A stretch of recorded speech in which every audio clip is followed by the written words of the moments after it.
Whoops. Come here. People requested cats. Where are my cats? Cats! How would you call a cat? Doesn't matter, they're not gonna come all the way. Sis! Mama! I have treats! Hello! How are you? Hope you're good. I got 2 now because I mentioned treats, but I lied.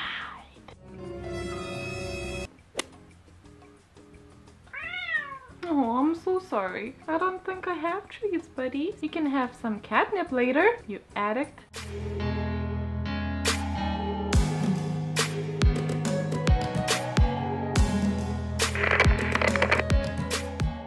How are you guys? I hope you're good. I have come back from my holiday. Don't even get me started, boy. Oh, this is gonna be a struggle, isn't it? I've come back from work and I realized it's Wednesday and I realized I don't have a video for today, do I? No, I don't. So here I am, a little bit caffeinated, a little bit sleep deprived and whatnot, but here I am either way. So I don't have anything scheduled or planned, so you know what that means. It's tag time! I know it's a teeny bit late now because it's July and whatnot, but I can still freak out. I freak out on a daily. Who says that I cannot freak out just because it's July now? Because I can. If I'm good at something, I'm good at freaking out, okay? I have been tagged by Bex to do the mid-year freak-out tag? Bookish freak-out tag? A tag for freaking out about books? I'm sure you know what I'm talking about. Question number 1 is your favorite book so far in 2017. So this is for the books you've read in 2017, I assume, because I do not know when these books were published. Do you think I know stuff? No. This was a tie for me. The Lightning Struck Hard by TJ Klune, because horny dragons tick. Different sexual orientations definitely tick, as the main character is a gay wizard apprentice, best friend, a gay unicorn who doesn't have a horn. They go on adventures and it's a hilarious book that has come from like a dark place when the author was writing this. He sort of just needed this. I read a blog post by him and it just sort of explained that he needed this escape and this like over dramatic, ridiculous humor of a book because he was not in a great place in his life. I think that I also needed that, and I also am a huge fan of this ridiculous type of humor. It's just the most hilarious book, guys, and I'm sure you've heard of me talking about this, but try the audiobook for this book. I swear by it. And then the next one's gonna come to you as no surprise, and that's A Court of Mist and Fury. I've been talking and talking about this book, and you know I love this for so many reasons. This is actually a second book of the Court of Thorns and Roses series. I think that's how it's... Is that even how it's called? So I know this is the second book, but I didn't particularly like the first one that much, and this one is just so much better. And also... Hi, I'm home! Hello! Hello! Anyway, so this book, because it's amazing and is amazing. I can't really tell you what this is about because obviously this is the second book in the series, but it's a very loose Beauty and the Beast retelling, and it just takes us to the world of fairies, and but not you know, not the ones with wings and stuff. Well, you know, some are with the wings, and the wingspan is an indication of something. This is not a book for extremely young readers though. It's definitely new adult. It's not really a young adult anymore. Anyway, this just gave you like a whole bunch of emotions. If you're looking for something heartbreaking and great and adventurous and like a high fantasy vibe, then like you should really read the series. That's all I'm gonna say. Although it is very much like a love or hate thing with this, but I'm clearly in the love thing, and I'm just trash for anything related to the series, so yeah. Which also brings us to the second question, which is the best sequel you read in 2017. And as I said, this is the second book. Actually, as a matter of fact, I don't think until this month, I don't think I actually read any sequels because I just finished Gathering of Shadows. Next! Question number 3 is a new release that you haven't read yet but really want to. As I've already mentioned before, I don't keep up with stuff, so I don't know what's actually a new release, but I know this one is for a fact. And that's Strange the Dreamer by Laini Taylor, and I haven't read anything by Laini Taylor, and also this book is beautiful. so that helps. I don't know much about it, but from what I've heard, it's about it is a librarian, some sort of researcher dude or lady that goes into places and looks for some forgotten land or something like that. Like, I clearly don't know shit about this book, but I'm really looking forward to it because it has blue pages and I'm easy, so. Seen this book everywhere from people that I trust saying that they really enjoyed the writing of this and they had like a brilliant experience while reading this book. And I haven't read anything by Laini Taylor, and I heard that the writing is quite magical, so I'm looking forward to it because of that. Next, number 4, most anticipated book in the second half of 2017. So this for me would be Destiny of Dragons, hands down, even though it technically is already out, but it's out in the, you know, normal book format. Oh, sorry, this is the second book for the Lightning Struck Heart by TJ Klune. He did say in that blog post that it's not gonna be as silly and it's not gonna be this all over the place book as the first one was. It's gonna have more substance to it than the first one. I just want to know what Kevin and Gary and Night Delicious Face are up to, but I need to get an audiobook, so that's not gonna be out until maybe, I don't know if it's gonna be out in 2017, but let's pretend that it is because I don't know any other ones. Question number 7. Is it 7 already? Did I? Nope, I missed 2 questions. Alright. Next. Number 5. Biggest disappointment of 2017. I have 2 for this one. I've been actually quite lucky with the books that I've read so far, that I mostly enjoyed all of them pretty much, because let's face it, I'm way behind and I'm still catching up on the really good reads. So there's not much like risk factor as it comes for my readings, and like at this stage. One is really my fault because I don't know why I even expected anything of it. I know this sounds a little bit harsh. Scrappy Little Nobody by Anna Kendrick, and that book was just so blah. I wasn't expecting anything spectacular of it. It's Anna Kendrick, but I expected it to be funny because I thought she's a funny person. And it was a little bit funny, but it was just a waste of time. If I could unread one book, I would unread that. Even though I listened to the audiobook, so I would unlisten to that. Unpopular opinion time! So that's gonna be Monster Calls by Patrick Ness. I know a lot of people felt things during this book. For me, it just felt short. It just felt so forced, and I get the metaphor and I get the idea behind it, and I think it is really, I wouldn't say really beautiful. I don't know, just something about this didn't add up to me. But basically this is a book about a young kid who's looking after his terminally ill mother and about his feelings while dealing with the trauma of it, and I can't really say a lot about this book because I feel like there's a lot of, I'm not really certain of what's spoilers and what is not spoilers for this one, but I'm sure you all know what this is about either way, so. Next! Number 6, biggest surprise of 2017. I think I was fairly like accurate for my expectations, for setting my expectations for the books. But one thing that did surprise me is the current book that I'm reading. I'm like 80 pages into this book, and it's The Long Way to a Small Angry Planet. This is the book of the month for the Book in the Jar book club that I'm hosting, so if you want to join me, please do. I'm not sure, like I was expecting this to be good because a lot of people said that it is good, you know, but I wasn't expecting to like it so much. I'm already so invested in the story, and I think the writing is brilliantly hilarious. For science fiction, you need to write extremely well for people to be able to sort of follow you and to get into that unfamiliar concept of, like, you know, whatever the sci-fi is about, because, you know, it's sci-fi. It's not as easy to follow as any other fantasy or contemporary especially.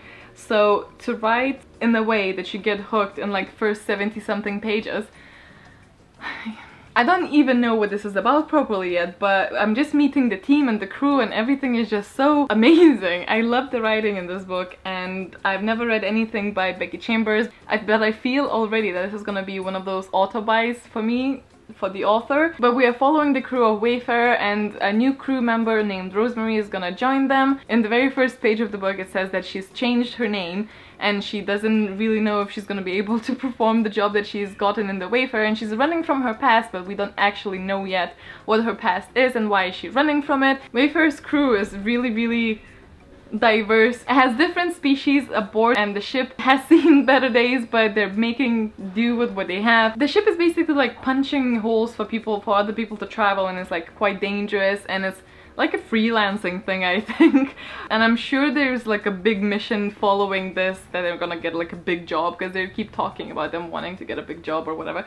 I don't know why, but I'm surprised by it, because I didn't went in expecting brilliance. I went in expecting like a good book, but I wasn't expecting to have such good time that I'm having already. Next, number 7 is new favorite author, and I do have quite a few because a lot of the authors that I've tried this year are new for me. As I already mentioned, I think it's gonna be an author by author, so Becky Chambers, because even as I said, 70-80 pages in, I am hooked and I am in love with this author already, so that doesn't say anything, I don't know what does. Another one has to be Victoria Schwab, because A Darker Shade of Magic is a brilliant book, and even though it might not be my most favorite book ever, but it is damn close to like 5 stars. I just really enjoyed the way she writes. I've also read a book by Tyson blah blah blah blah, because I can never like pronounce this word properly, so I'm just gonna write it down so no one's gonna like point out how dumb I am in the comments down below. This guy, like, I've already seen his series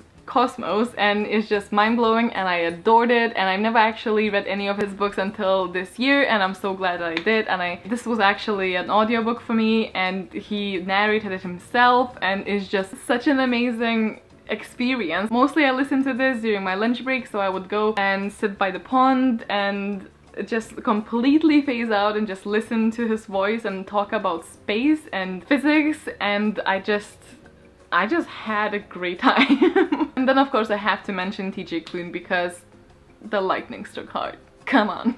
Next is number 8 for your newest bookish crush. Reese. It's always going to be Reese. I found out that I don't actually crush really easily for the books.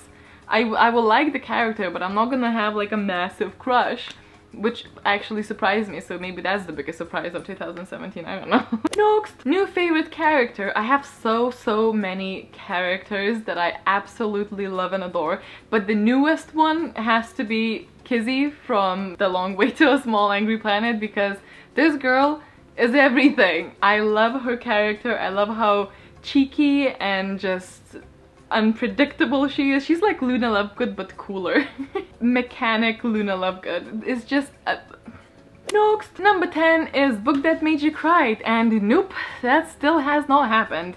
Not that I'm really reaching for sad books, because I feel I'm sad enough without reading books, so why would I do that? Obviously there were sad bits. I read A Court of Wings and Ruin, didn't cry. I read The Monstricles, didn't cry. Akamath, didn't really cry. What else was sad? But if it helps though, one day I saw a dog through the window and it was sitting on the pavement, and I wasn't sure, because it was like a really old dog, and I wasn't sure if anyone was an owner, and I just started crying because I didn't know if that dog has a home, and I got really sad. So I do have a heart, okay? Next! And then to counteract that one is number 11, book that made you the happiest in 2017, and that is by far The Lightning Struck Hard. I don't think I've ever laughed so hard, like out loud in public, while listening to that book, because do not drink any liquids if you listen to this book because you're gonna choke. Next, the most beautiful book in 2017. I don't know if those are released in 2017, and I could check, but I don't wanna. Well, I know this one is, so there's Fantastic Beasts and Where to Find It, because look at this cover. It's not gonna show up as beautifully in the camera, but like, you've seen this around. It's beautiful, and it's beautiful. Another book cover that I absolutely adore, for reasons unknown really. It's Nevernight by J. Kristoff. I don't know what it is, but I just love birds on book covers. And the third one, because I had to pick like 3 for this one, because there's so many beautiful books this year, and that was Ink by Alice Broadway, and look at that. Next, number 13 is books that you need to read by the end of this year. I don't really like need to read the books, you know, it's a hobby, but the books that I really should read, or the books that I most want to read by the end of this year, well, actually that's not true. There's 2 books that I need to read, otherwise like some lovely girls from around here are gonna, I don't know, come and like cut all my hair off, or I don't know, something mildly annoying, hide all my keys and just put stuff in inconvenient places or something. Anyway, so first off is Annihilation by Jeff Vandermeer, that has been given to me by Jade when we exchanged gifts on Christmas. I want to read this very badly by the end of this year because it's her favorite book. At least I don't feel as bad about not reading this one because she hasn't read The Name of the Wind, which I gave her, so it's okay. But I do want to read this by the end of the year. And the next one is also a gift that was given to me by Emilija from Coffee Chatter, and that's Genesis by Bernard Beckett. And I need to read this by the end of August because that's the deadline I gave her. Because we really want to talk about this between each other, but like obviously that requires me reading this, so I need to do that fast. And then some of the books that I really want to continue on reading this year is the Raven Cycle books. So I've just finished like this month, I